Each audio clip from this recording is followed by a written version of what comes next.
আসসালামু আলাইকুম। আশা করি সবাই আল্লাহর রহমতে ভালো আছেন। ওর মধ্যে ভুল ত্রুটি হলে ক্ষমা দৃষ্টিতে দেখবেন। ভিডিওটি শুরু করি। সবচেয়ে ভয়ঙ্কর 4টি হাদিস সম্পর্কে আমরা কি জানি? যে হাদিস সম্পর্কে জানার পর আমাদের রূহ কেঁপে উঠবে। আসুন জানি।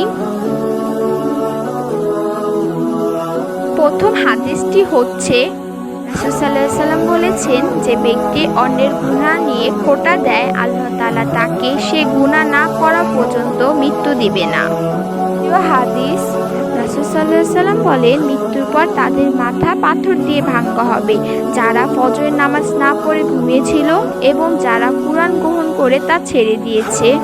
তৃতীয় হাদিস, আল্লাহ তাআলা বলেন, তুমি ওই দিনকে ভয় করো যেদিন তোমার মুখে তালা লাগিয়ে দেওয়া হবে আর তোমার হাত পা তোমার কৃতকর্মের সাক্ষী দিবে।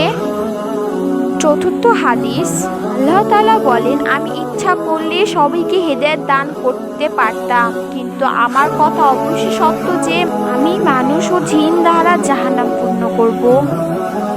মহান আল্লাহ তাআলা আমাদের সবাইকে হেদায়েত দান করুন। আল্লাহ হাফেজ। ভিডিওটি ভালো লাগলে লাইক, কমেন্ট, শেয়ার করে দিন। এভাবে আমাদের পাশে থাকার জন্য আমাদের পরিবারের সদস্য হয়ে যান।